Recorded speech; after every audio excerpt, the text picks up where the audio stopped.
retour de Christ. Amen. Et une chose que Noé faisait toujours, il obéissait complètement. Toujours. Amen. Chapitre 7, verset 1. L'Éternel dit à Noé, entre dans l'arche, toi et toute ta maison, car je t'ai vu juste devant moi parmi cette génération. Dieu dit à Noé, je t'ai vu juste. Allons dans Hébreux, on garde une main là, Hébreux 11 à son verset 7. Hébreux 11 à son verset 7. C'est par la foi que Noé, divinement averti des choses qu'on ne voyait pas encore et saisi d'une crainte respectueuse, construisit une arche pour sauver sa famille, car c'est par elle qu'il condamna le monde et devint héritier de la justice qui s'obtient par la foi. Vous vous rendez compte de cette phrase? C'est Noé, c'est avant Abraham même. Mais à cause du fait que Noé a cru en Dieu, Dieu l'a déclaré juste. Amen.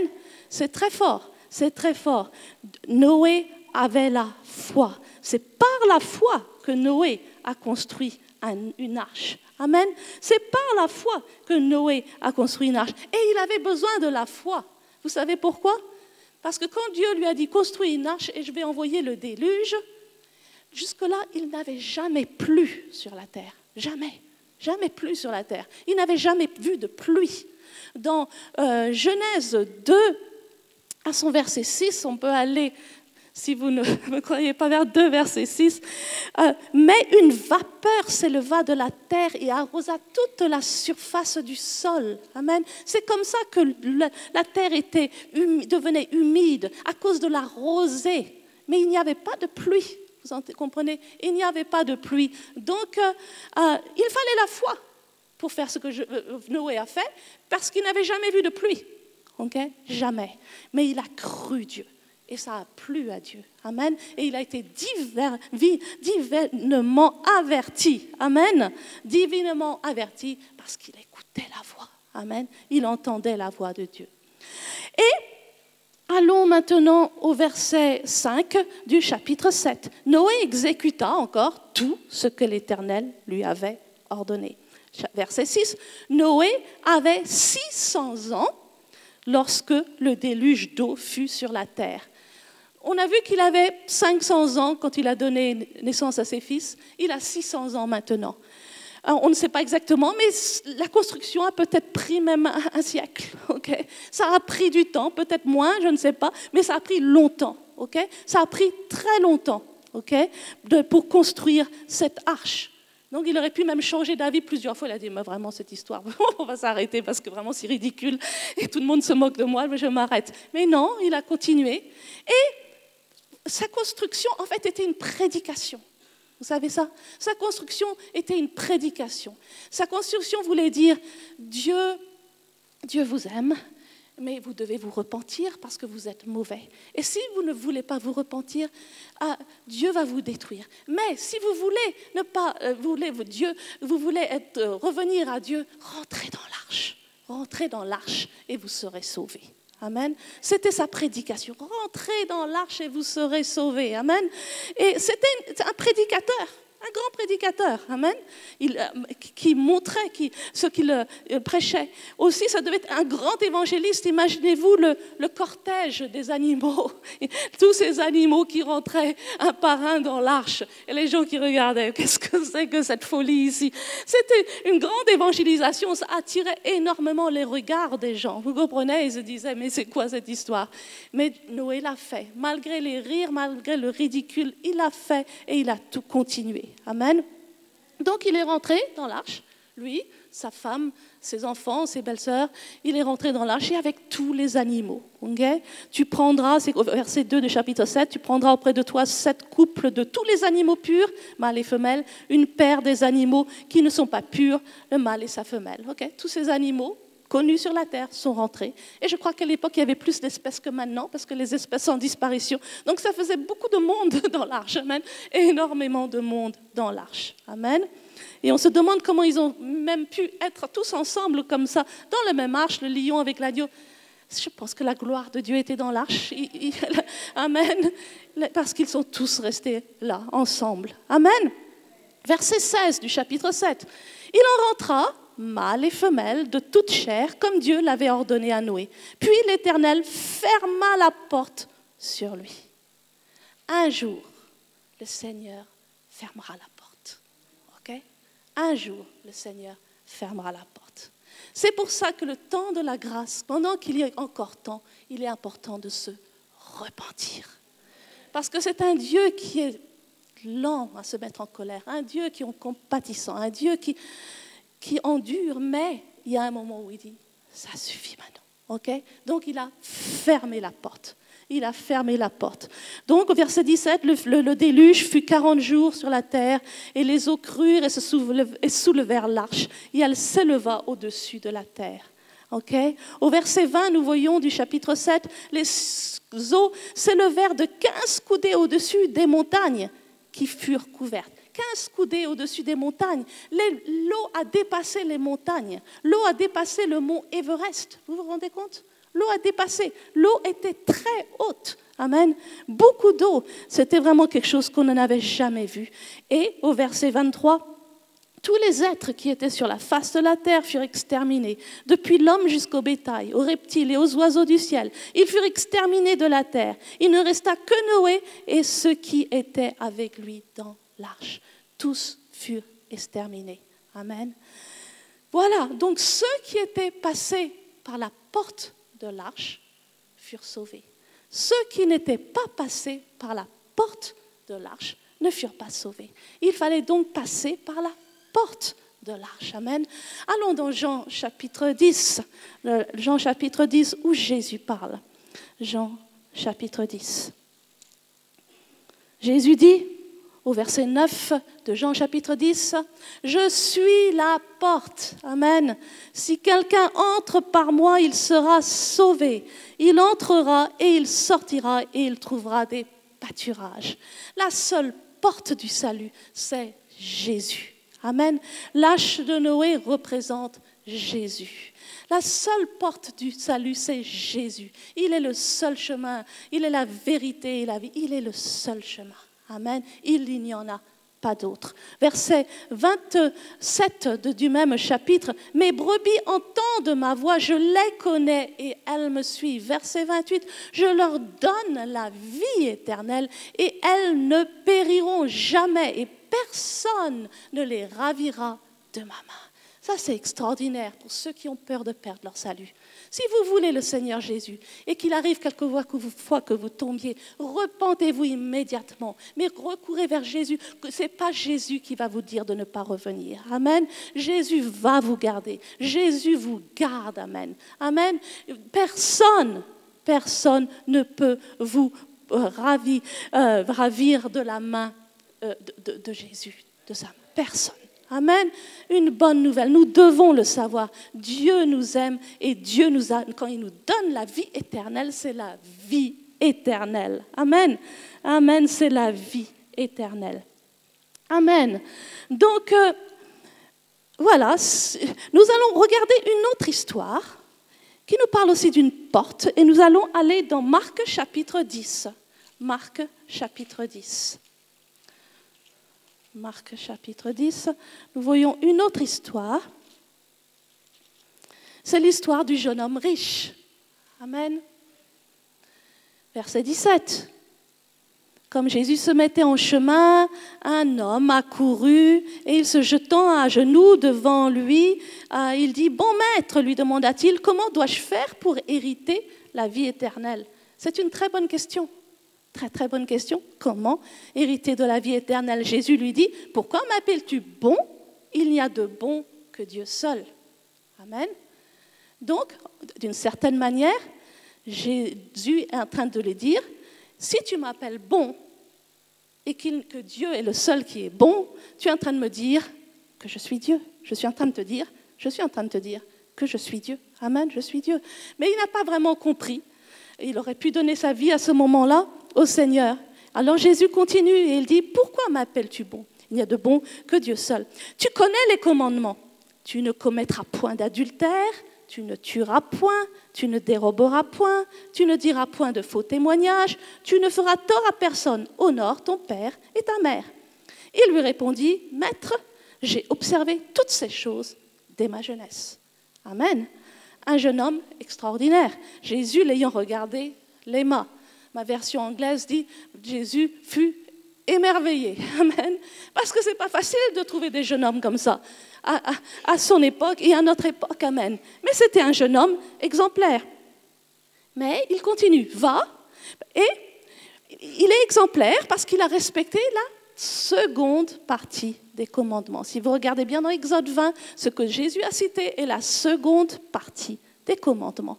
Mais maintenant, Jésus veut le tester et veut voir s'il est capable d'obéir au premier commandement. Amen. Donc, il lui dit, il te manque une chose. Va, vends tout ce que tu as, donne-le aux pauvres et tu auras un trésor dans le ciel. Puis viens et suis-moi. Mais affligé de cette parole, cet homme s'en alla tout triste, car il avait de grands biens. Amen. Et il n'a pas pu. Il n'a pas pu donner ses richesses. Pourquoi? Parce que ses richesses étaient son Dieu. Amen. Il ne pouvait pas obéir au premier commandement qui dit tu auras seulement un Dieu, un seul Dieu. Il ne pouvait pas obéir à cela. Il avait un autre Dieu. Amen. Donc posons-nous la question. Posons-nous notre question. Qui est notre Dieu? Amen. Est-ce qu'il y a quelque chose qui est difficile à donner, quelque chose qui est difficile à laisser partir? Parce que c'est peut-être un Dieu. Amen. Dieu n'accepte aucun autre Dieu à sa place. Le premier commandement, tu n'auras aucun autre Dieu devant ma face. Amen. Donc voilà, Jésus, le jeune homme s'en va. Et c'est vraiment une histoire très triste. Et alors les disciples sont vraiment... Alors qui va hériter de la vie éternelle? Parce que c'est vraiment très difficile. Et Jésus leur dit, il est plus facile à un chameau, verset 25, il est plus facile à un chameau de passer par le trou de l'aiguille qu'à un riche d'entrer dans le royaume de Dieu. Il est plus facile d'entrer par le trou de l'aiguille. Maintenant, heureusement que ce n'est pas le trou de la petite aiguille avec laquelle on coud. Amen, parce que vraiment, c'est tout petit. Mais le trou de l'aiguille, en fait, c'est un autre nom pour décrire une porte. Okay? À l'époque de Jésus, quand toutes les villes étaient fortifiées, et il y avait une porte pour entrer dans la ville. Il y avait une porte et on ne rentrait pas comme ça. Et quand la porte était ouverte, là, les marchands, avec leurs marchandises, avec leurs chameaux, pouvaient rentrer dans la ville. Amen. Mais le soir, on fermait la porte et personne d'autre ne pouvait rentrer. Et ceux qui avaient du retard pouvaient rentrer par une petite porte sur le côté. Une petite porte qu'on appelait le trou de l'aiguille. Okay? Cette petite porte par laquelle ils pouvaient rentrer. Et ce qui se passait, c'est que quand un chameau chargé arrivait, il ne pouvait pas passer par le petit trou de l'aiguille. Amen. Donc il fallait décharger le chameau, et le chameau rentrait à quatre pattes là, par la petite porte, et on rentrait tout petit à petit. Amen. C'est une image du salut. Vous n'allez pas rentrer dans la présence de Dieu avec vos richesses. Amen. On n'est pas sauvé par ses richesses. On ne rentre pas avec ses richesses. On ne rentre pas non plus avec ses diplômes. Amen. On ne rentre même pas avec ses diplômes d'école biblique. Amen. On rentre comme on est venu sur cette terre. Amen. C'est comme ça qu'on rentre dans la présence de Dieu. Amen. Et on rentre comme un enfant. Amen. Voilà, donc sachons que le salut ne s'obtient que pour ceux qui peuvent être humbles comme des enfants. Amen. Qui s'humilient et qui se repentissent. Amen. Voilà comment on obtient la vie éternelle. Et voilà donc ceux qui n'étaient pas passés par la porte de l'arche ne pouvaient pas être sauvés. Amen. Et ceux qui ne passeront pas par le trou de l'aiguille ne seront pas sauvés non plus. Amen. Amen. Nous devons être sûrs, nous assurer que nous sommes bien passés par le trou de l'aiguille, amen, que nous ne nous appuyons pas sur autre chose et que nous n'avons pas un autre Dieu à la place de Jésus-Christ, notre Seigneur. Amen. Amen. Donc, nous continuons notre lecture et nous voyons donc qu'au chapitre 8 Donc Dieu se souvint de Noé, là, et de tous les animaux et tout le bétail qui était avec lui dans l'arche. Et Dieu fit passer un vent sur la terre et les eaux s'apaisèrent. On voit donc que les sources de l'abîme et les écluses des cieux furent fermées et la pluie ne tomba plus du ciel. Les eaux se retirèrent de dessus la terre, s'en allant et s'éloignant, et les eaux diminuèrent au bout de 150 jours. Le 7e mois et le 17e jour du mois, l'arche s'arrêta sur les montagnes d'Ararat. Amen.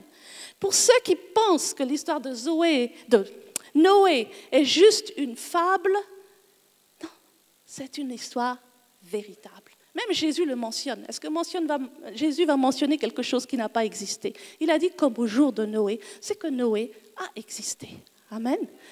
Et donc l'arche s'est arrêtée au sommet du mont Ararat, un mont en Turquie, et même on a fait de la recherche et il semble vraiment, vraiment plus que probable qu'on a retrouvé les traces de l'arche.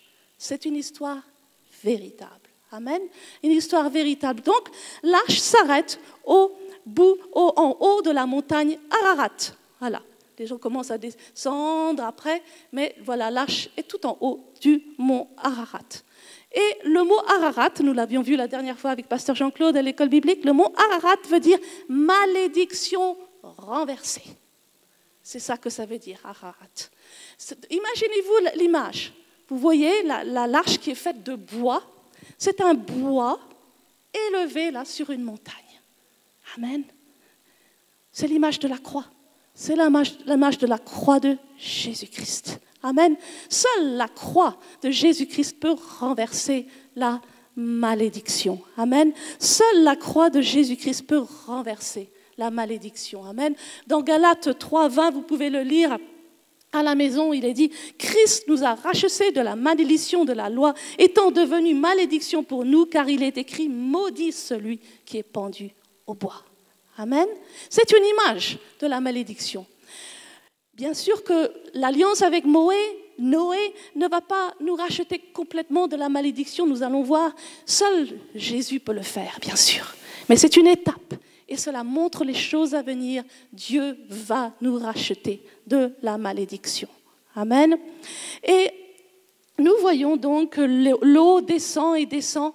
Et ensuite, au verset 20 du chapitre 8, nous voyons Noé qui va sortir de l'arche avec tous les animaux. Et la première chose qu'il va faire, ce n'est pas de se faire une petite maison. Okay? La première chose qu'il va faire, ce n'est pas s'occuper où on va mettre les animaux. Première chose, Noé bâtit un autel à l'Éternel. Amen. La première chose qu'il a faite. Qu'est-ce que vous faites quand Dieu vous délivre? Qu'est-ce que vous faites quand Dieu répond à vos prières? Quelle est la première chose que vous allez faire? Amen. La première chose qu'un fils de l'Alliance fait, amen, c'est bâtir un autel à l'Éternel. Amen. Il a bâti un autel à l'Éternel. Bien sûr, à cette époque, ça c'était une alliance rédemptive et l'autel représentait le sang qui avait été versé, amen, pour consacrer les paroles de la promesse que nous allons lire plus tard. Mais bien sûr que pour nous n'allons pas bâtir un autel comme cela, parce que le plus grand autel est l'autel de Golgotha, il n'y en aura jamais de plus grand. Amen. Mais nous amenons à Dieu nos sacrifices de reconnaissance. Amen. Parce que quand il nous sauve, nous voulons l'honorer. Amen. Donc Noël bâtit un autel à l'Éternel. Il prit de toutes les bêtes pures et tous les oiseaux purs et il offrit les holocaustes sur l'autel. L'Éternel sentit une odeur agréable. Et l'Éternel dit en son cœur, « Je ne maudirai plus la terre. » Amen. Parce qu'à cause du sacrifice de Noé, Dieu dit, je ne maudirai plus la terre. Amen. Parce que la terre était maudite. Et nous allons voir au verset 22 que la terre va changer. Amen. La terre va être plus fertile. Donc, il change d'avis. Et à cause de l'homme, parce que les pensées du cœur de l'homme sont mauvaises dès sa jeunesse, je ne frapperai plus tout ce qui est vivant comme je l'ai fait. Voici le verset 22. Tant que la terre subsistera, les semailles et la moisson, le froid et la chaleur, l'été et l'hiver, le jour et la nuit ne cesseront point. Amen. Ça veut dire que tant qu'il y aura des journées et des soirs, tant qu'il y aura différentes saisons, il y aura maintenant, à chaque fois que nous semons, il y aura une moisson. Amen. Parce que Dieu a fait quelque chose et il a répondu à la prophétie, à la prière du papa qu'il a dit, nous consolera de nos fatigues et du travail pénible de nos mains provenant de cette terre qui a été maudite.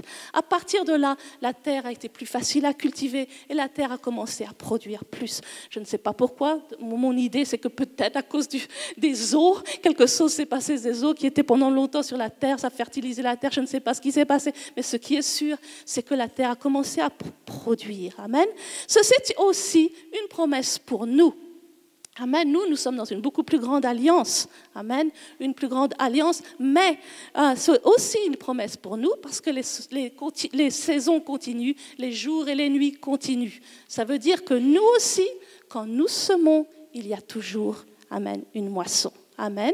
D'une manière physique et spirituelle. Amen. Au chapitre 9, verset 1, Dieu bénit Noé et ses fils et leur dit « Soyez féconds, multipliez, remplissez la terre et dominez. » Et il n'a pas dit « dominez ». Voilà ce que je veux dire. Il a dit « Soyez féconds, multipliez et remplissez la terre ». Il s'est arrêté là. La même promesse qu'il a donnée à Adam. Quand il a créé Adam, parce qu'il voulait peupler la terre, il lui a dit « Sois fécond, multiplie-toi, remplis la terre ». Et ensuite, il lui a dit « Domine sur la terre ». Il ne l'a pas dit à Noé. Pourquoi il ne l'a pas dit à Noé? Parce qu'entre-temps, le serpent est venu dans le jardin, amen, et il a volé l'autorité de l'homme, amen. Il a volé l'autorité, en fait, l'homme lui a donné son autorité, et il est maintenant le prince de ce monde, amen.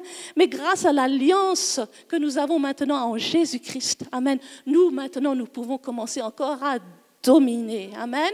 Amen. Et l'ennemi est sous nos pieds parce que, à cause de l'alliance qui est consacrée par le sang parfait de Jésus. Amen. Donc, nous voyons ici des promesses qui sont faites à Noé.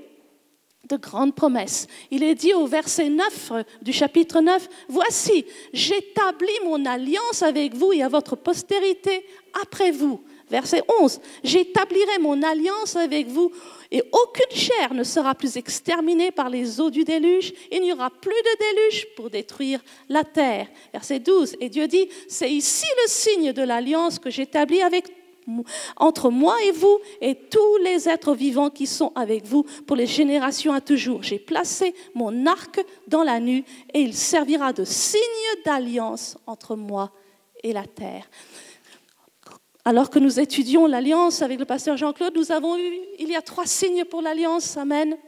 Il y a les paroles de l'alliance, les promesses. Il y a, dans les alliances rédemptives, le sang qui consacre l'alliance. Et il y a le signe qu'il y a une alliance entre Dieu et l'homme. Amen. Et nous voyons dans cette alliance clairement les paroles de bénédiction pour Noé, qui ne sont pas aussi grandes que nos paroles de bénédiction. Et nous voyons le sang qui consacre sur l'autel que Noé a érigé. Et nous voyons aussi le signe que Dieu allait toujours fidèle avec Noé, c'est que maintenant, à chaque fois qu'il pleut, il y a un arc-en-ciel. Ça, c'est depuis Noé. Ça veut dire que Dieu est fidèle et qu'il sera toujours fidèle à ses promesses, qu'il ne peut pas se renier parce qu'il a une alliance avec nous. Amen. Il a une alliance et il ne se reniera jamais. Amen. Donc nous voyons, nous avons appris avec Noé de l'alliance de Noé. Noé, c'est quelqu'un qui se préparait pour le déluge, qui se préparait pour le jugement de Dieu. Amen. Et nous voyons ici donc un homme qui a marché dans l'alliance. Et je vais maintenant parler un peu de l'alliance. Nous, hommes et femmes de l'alliance, comment devons-nous nous comporter? Qui devons-nous être dans une saison qui est comparable à celle de Noé? Amen. Parce que nous avons appris énormément de choses avec Noé. Amen. Et une chose que nous voyons, premièrement, nous devons nous rappeler que l'alliance est réciproque. Amen. Quand vous vous mariez, vous échangez des paroles réciproques. Vous faites une alliance avec votre mari ou votre femme. Il y a des paroles que vous échangez. Amen. Et chacun doit tenir sa parole. Amen. Donc, chacun a un rôle à jouer dans l'alliance. Donc, nous aussi, nous avons notre rôle. Dieu va jouer son rôle, c'est sûr. Mais nous devons jouer notre rôle. Amen. Et je vais d'abord parler de notre rôle dans l'alliance et ensuite je finirai par celui de Dieu. Amen. Donc nous avons vu que Noé est un homme qui marchait avec Dieu, qui communiait avec Dieu. Un homme de l'alliance marche avec Dieu, communie avec Dieu. Parce que c'est ça le but, c'est ça même le but de l'alliance. Le but de l'alliance pour Dieu, c'est rétablir la communion avec l'homme. C'était ça le but, c'est ça le but. Donc, il veut des hommes, et un homme comme Noé qui n'avait même pas le Saint-Esprit en lui, communiquait avec Dieu constamment, tellement qu'il entendait précisément quelles étaient les dimensions de l'arche, vous comprenez? Donc nous devons communier, nous sommes des gens de communion, nous sommes des fils et des filles de l'alliance qui communient avec le Dieu, qui marchent avec Dieu. Nous avons vu que Noé était un homme très obéissant. Très, très obéissant, faisait exactement ce que Dieu lui demandait, ni plus ni moins. Parfaite obéissance. À notre époque, et nous sommes bien sûr dans la dispensation de la grâce, quelquefois il n'est pas très clair dans l'esprit des chrétiens que nous aussi, parce que nous avons par la foi reçu Jésus dans notre cœur, quelquefois ça s'arrête là et nous ne comprenons pas que la foi demande l'obéissance. Amen. La foi, la preuve que tu as la foi, c'est ton obéissance. Nous allons aller dans Jean chapitre 3, verset 36. Jean chapitre 3, à son verset 36. Jean chapitre 3, verset 36. Il est écrit, c'est Jésus qui parle. Celui qui croit au Fils a la vie éternelle. Dans ma version, il est écrit « Celui qui ne croit pas au Fils ne verra point la vie, mais la colère de Dieu demeure sur lui. » Ceux qui ont la version Darby, c'est écrit « Celui qui croit au Fils a la vie éternelle. Celui qui désobéit au Fils ne verra point la vie, mais la colère de Dieu demeure sur lui. » Amen. La version Darby est plus proche du grec que la version seconde. Amen. La version, celui qui croit au Fils, croire ici c'est pistéo, qui veut dire mettre sa foi en. Donc celui qui met sa foi dans le Fils de Dieu a la vie éternelle. Celui qui ne croit pas, le deuxième mot croire n'est pas pistéo, c'est le apétéo, la négation apétéo, qui veut dire désobéir, n'obéit pas. Celui qui n'obéit pas au Fils ne verra point la vie. Ok, je ne suis pas en train de prêcher du tout le salut par les œuvres. Mais ce que je voudrais que vous compreniez, que nous, quand nous nous engageons dans une alliance avec le Seigneur, quand nous donnons notre vie au Seigneur, quand je dis « je crois en toi Seigneur », qu'est-ce que ça veut dire pour Dieu? Qu'est-ce que Dieu entend lui? Qu'est-ce que lui il entend, il me croit, donc maintenant il va m'obéir. Ok? Amen. Nous n'entrons pas dans une alliance pour dire « je crois et j'obéis quand ça m'arrange ». Ok, vous comprenez ce que je veux dire? Nous, fils et filles de l'alliance, quand nous disons « nous croyons », nous obéissons. Amen. Et il est important de rappeler ça à nous, quelquefois, chrétiens de ce 21e siècle, qui croyons que quelquefois, bon, je peux faire ceci, mais ça, je ne vais pas vraiment faire parce que c'est trop difficile. Ok? Nous sommes des fils et des filles de l'Alliance, et quand nous disons que nous croyons, amen, nous obéissons. Amen. Aussi, notre salut est un engagement de conscience. Ok? Et nous allons aller dans 1 Pierre 3,20. 1 Pierre 3,20. Et ça va encore nous parler de Noé. Ok? 1 Pierre 3,20. C'est un passage qui parle de Jésus qui est descendu dans les régions inférieures pour prêcher à ceux qui étaient dans ces régions inférieures après sa crucifixion. Verset 20, qui autrefois avait été incrédule lorsque la patience de Dieu se prolongeait au jour de Noé pendant la construction de l'arche, dans laquelle un petit nombre de personnes, c'est-à-dire 8, furent sauvées à travers l'eau. Cette eau était une figure du baptême qui n'est pas la purification des souillures du corps, mais l'engagement d'une bonne conscience envers Dieu et qui maintenant vous sauve, vous aussi, par la résurrection de Jésus-Christ. Donc nous voyons ici que tous ceux qui entraient dans l'arche de Noé étaient sauvés à travers l'eau. L'eau est le symbole du jugement. Amen. Tous ceux qui étaient dans l'arche étaient sauvés. Tous ceux qui n'étaient pas dans l'arche n'étaient pas sauvés. L'arche, c'est Jésus-Christ. Tous ceux qui sont en Jésus-Christ sont sauvés. Ceux qui ne sont pas en Jésus-Christ, amen, ne sont pas sauvés, amen, et sont détruits par les eaux, les jugements. Cette eau était une figure du baptême, qui n'est pas la purification des souillures du corps, mais l'engagement d'une bonne conscience envers Dieu. Amen. Celui qui se baptise veut dire qu'il s'est engagé avec Dieu. C'est un engagement de conscience, pas un engagement émotionnel. Ah, j'ai senti l'esprit. Non, c'est un engagement de conscience. Conscience, ok? Et pour entendre ta conscience, il faut du silence. Si on est dans une génération où il y a beaucoup de bruit, tellement de bruit, qu'on n'entend plus la voix de Dieu, c'est difficile, elle est lointaine. Donc nous avons besoin d'écouter la voix de Dieu, faire du silence pour l'entendre. Amen. Donc nous devons, nos chrétiens, nous nous engageons à suivre Jésus. C'est un engagement de conscience. Et nous allons aller dans Romains chapitre 6. Romains, puisque nous parlons de baptême, Romains chapitre 6. Romains chapitre 6. Nous voyons à son verset 3.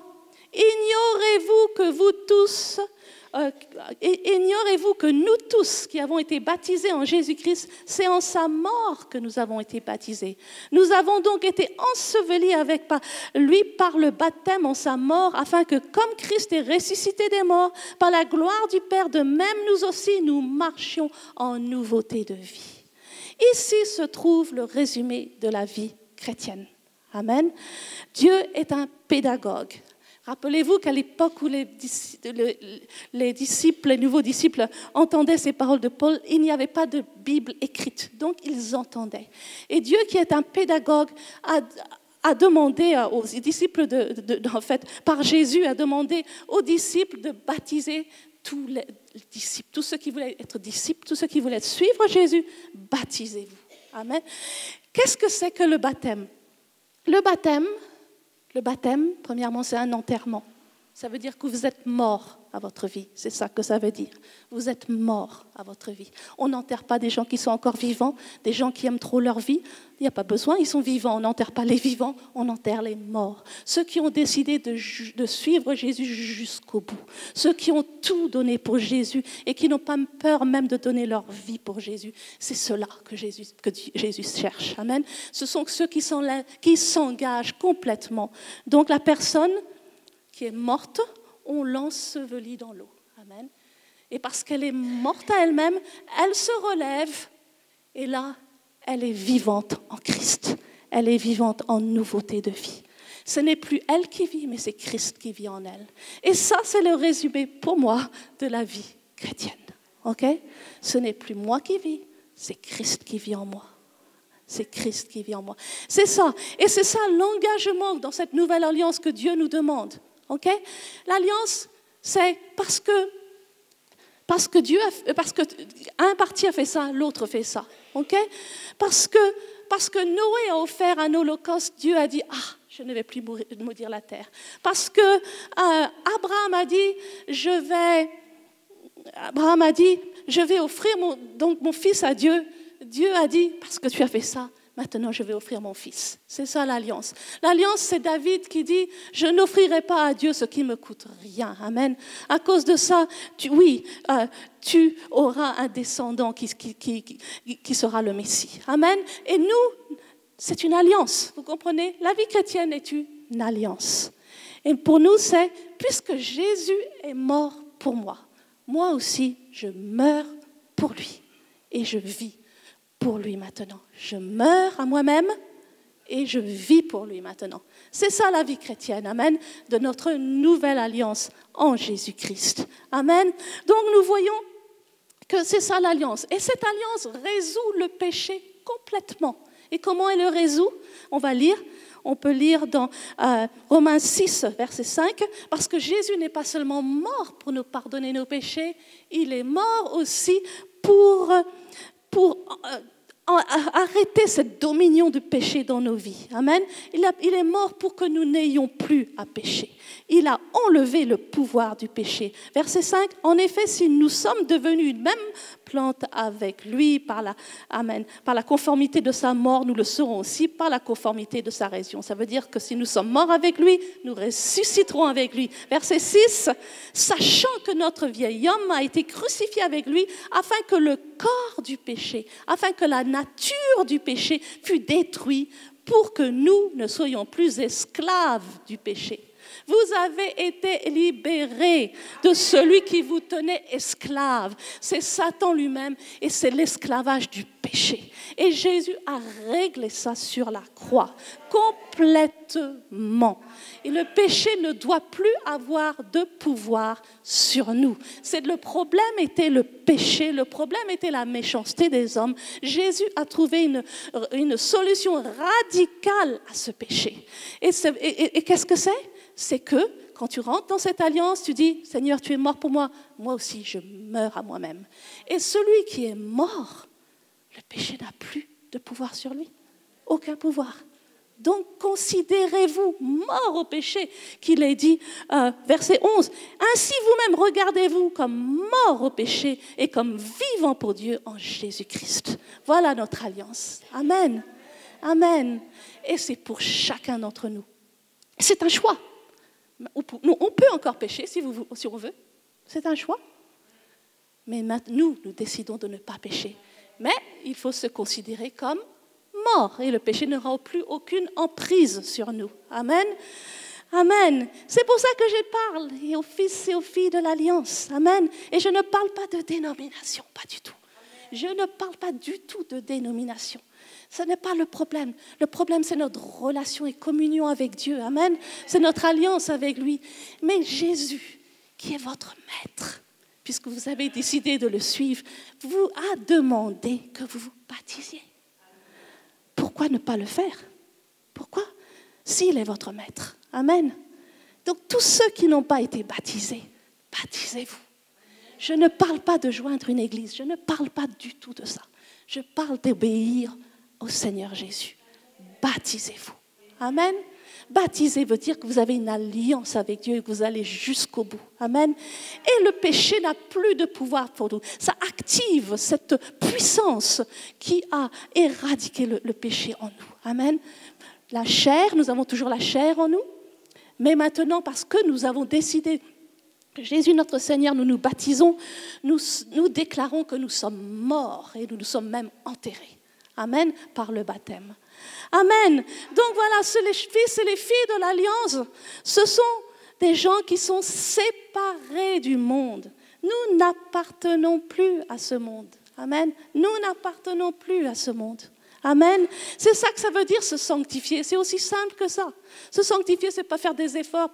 Non, se sanctifier, c'est se séparer du monde et s'attacher à Jésus. Si vous êtes séparés du monde et attachés à Jésus, vous n'avez plus envie de pécher. Amen. Ce n'est plus votre problème. Vous êtes séparés du monde. Amen. Donc, les gens de l'Alliance sont séparés du monde. Amen. Nous sommes séparés du monde. Donc, voilà certaines choses que je voulais dire sur les fils et les filles de l'Alliance. Les fils et les filles de l'Alliance, bien sûr, sont en communion avec Dieu et sont conduits par l'Esprit.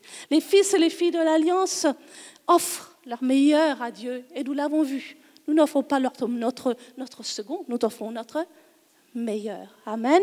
Les fils et les filles de l'Alliance témoignent de leur foi. Vous avez vu Noé comme il témoignait alors qu'on le ridiculisait? Nous aussi, fils et filles de l'Alliance, c'est même un commandement. Amen. Jésus a fait de nous des disciples. Nous ne sommes pas appelés à certains chrétiens et certains disciples. Est-ce que vous comprenez ça? Certains sont des chrétiens, d'autres sont des disciples. Nous sommes tous appelés à être des disciples. Jésus a dit, faites des disciples. Nous sommes tous appelés à être disciples. C'est-à-dire que nous sommes tous appelés à suivre Jésus 100%. Amen. Et c'est ce que nous faisons quand nous sommes fils et filles de l'Alliance. Amen. Et nous témoignons parce que nous savons que nous sommes dans les temps de la fin. Si maintenant nous témoignons, nous ne témoignons pas, il va être trop tard. Peut-être que la porte va être fermée, la porte de l'arche va être fermée. Témoignons avant qu'il soit trop tard. Amen. Ce n'est pas si compliqué que ça. Dieu nous met les mots dans la bouche, amen. Mais invitez les gens à un séminaire, invitez les gens le dimanche à l'église. Parlez tout simplement, appelez quelqu'un et dire « je prie pour toi ». Je prie pour toi. Déjà, la personne va dire « merci » parce que les gens aiment quand on prie pour eux et vous allez pouvoir parler. Amen. Donc, partagez votre foi. Il est très important. Voilà ce que font les fils et les filles de l'Alliance. Amen. Et Dieu va faire sa part. Amen.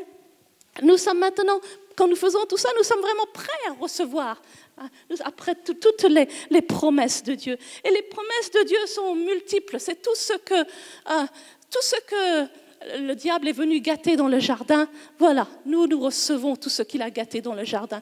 Quand le diable est venu dans le jardin et il a gâté la relation entre Dieu et l'homme, la mort spirituelle est arrivée, la mort physique aussi s'est passée, la maladie est entrée dans le jardin, le manque est entré dans le jardin. Nous, par Jésus, dans notre alliance en Jésus-Christ, quand nous entrons dans l'arche en Jésus-Christ, nous recevons toutes ces promesses. Amen. Nous recevons aussi la paix. J'aimerais parler de la paix.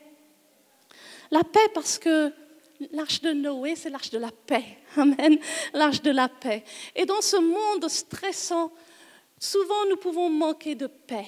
Et je voudrais dire à chacun d'entre vous, courez dans l'arche quand vous manquez de paix. Courez dans l'arche le jour du malheur. Courez dans l'arche le jour de la maladie. Courez vite dans l'arche. Matthieu 11, 29 nous dit « Venez à moi, vous tous qui êtes fatigués et chargés, et je vous donnerai du repos. » Amen.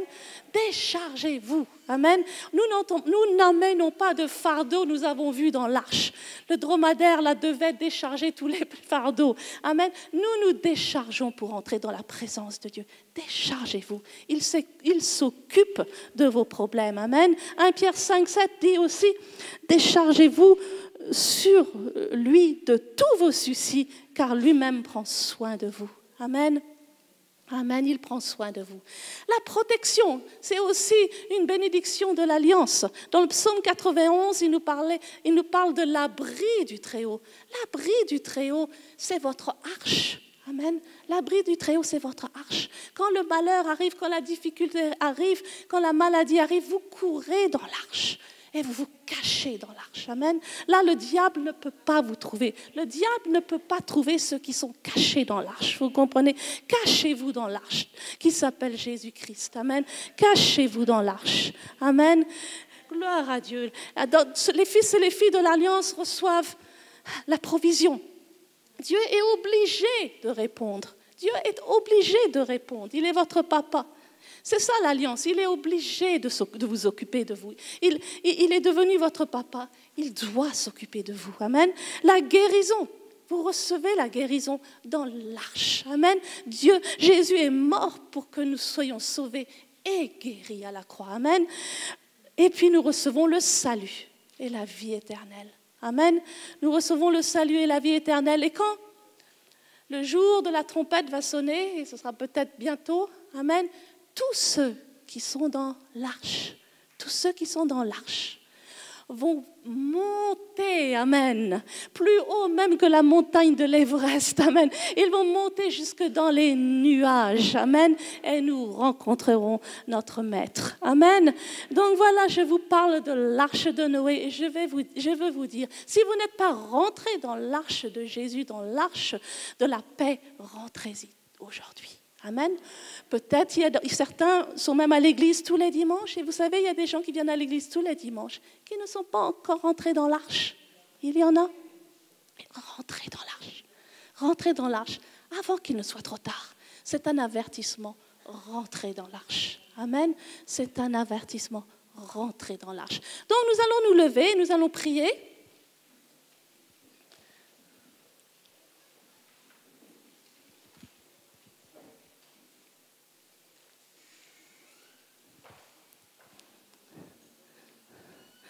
Nous allons faire cela, juste ça, nous allons chanter après, but we'll do this without music for the moment. Amen. Because it's a commitment of a conscience. C'est l'engagement de la conscience. OK? La conscience, ce n'est pas un engagement de sentiment. Okay? On ne parle pas de sentiment, je suivis le Seigneur parce que le Seigneur m'a tiré à lui. Non, tu décides. Je suis Jésus maintenant. OK? Et ce n'est pas un raisonnement, non, c'est la conscience. Dieu parle dans notre conscience. OK? Et il parle à chacun d'entre nous. Et il nous demande de prendre une décision claire et nette. Et vous savez, ce n'est pas juste que Dieu va s'occuper de vous et ceci et ça, venez à Jésus, il va tout faire pour vous. Et je ne parle pas comme ça. Je dis, venez à Jésus et donnez-lui tout ce que vous avez. Si vous venez à lui, venez 100%, vivez pour lui. Même si, et mourrez à vous-même et vivez pour lui. C'est ça que je parle quand je dis de rentrer dans l'alliance. Amen. Donc nous allons tous répéter ensemble une prière. Et parce que peut-être il y en a qui ne l'ont pas fait, c'est pour encourager ceux qui ne l'ont pas fait. Tous nous allons répéter ensemble. Amen. Donc Seigneur Jésus,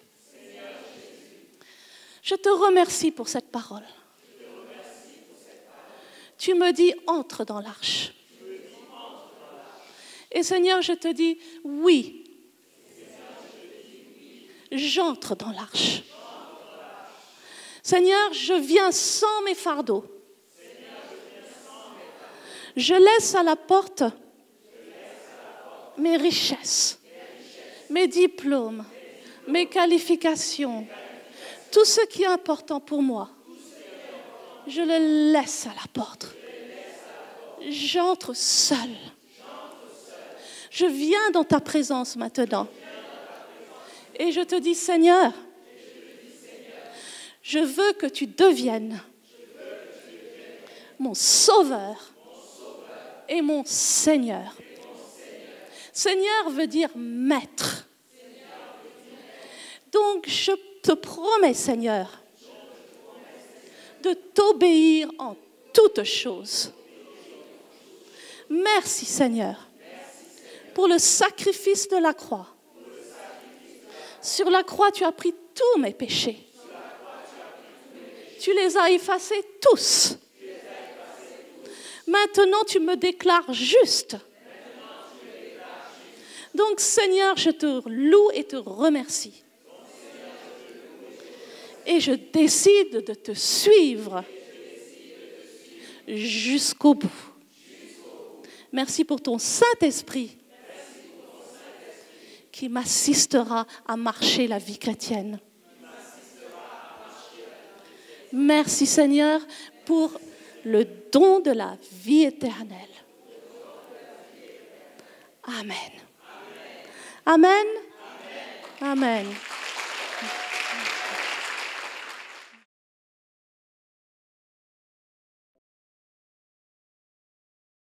Bien-aimés dans le Seigneur, je vous salue au nom de notre Seigneur Jésus-Christ. Il y a une information très urgente que je voulais partager avec vous concernant notre émission La foi victorieuse. Effectivement, ça va faire bientôt 10 ans que nous sommes ensemble et que vous nous donnez cette opportunité d'entrer dans vos maisons pour partager l'évangile de notre Seigneur Jésus-Christ avec vous. Et 3 ou 4 fois, j'ai déjà intervenu pour solliciter votre soutien financier afin que l'émission puisse être maintenue sur la chaîne. Aujourd'hui, je reviens encore vers vous. Nous avons besoin de votre soutien financier parce que jusqu'ici, nous n'avons pas réellement atteint le plafond qu'il faut afin que nous puissions diffuser régulièrement nos programmes. Je vous remercie pour l'apport que vous nous avez déjà apporté à plusieurs à plusieurs reprises, mais il se trouve que cet apport financier n'a pas toujours été suffisant. Et nous avons fait des efforts personnels pour maintenir le programme, mais actuellement nous sommes dans une situation très sérieuse où si d'ici la fin du mois, nous n'arrivons pas à régulariser les finances concernant la diffusion de notre programme, alors ce programme va s'arrêter. Je trouve personnellement que ça serait dommage après 10 ans comment dirais-je, de diffusion. Et si toutefois le Seigneur vous parle et que vous souhaitez garder cette émission qui maintenant est la vôtre sur cette chaîne, n'hésitez pas de me contacter personnellement au numéro qui s'affiche, et comme cela nous pourrons parler ensemble. Je sollicite vraiment votre soutien financier pour le maintien de ce programme, et je vous remercie par avance. Vous savez, l'évangile est gratuit, mais sa diffusion ne l'est pas. Et nous sommes dans une société où tout coûte, rien n'est gratuit. Alors je vous remercie par avance si toutefois vous vous décidez à nous soutenir afin que cette émission ne s'arrête pas. Alors toutefois, contactez-moi personnellement au numéro et au contact qui s'affiche. Que le Seigneur vous bénisse infiniment et je vous remercie d'avance. Merci bien pour votre attention.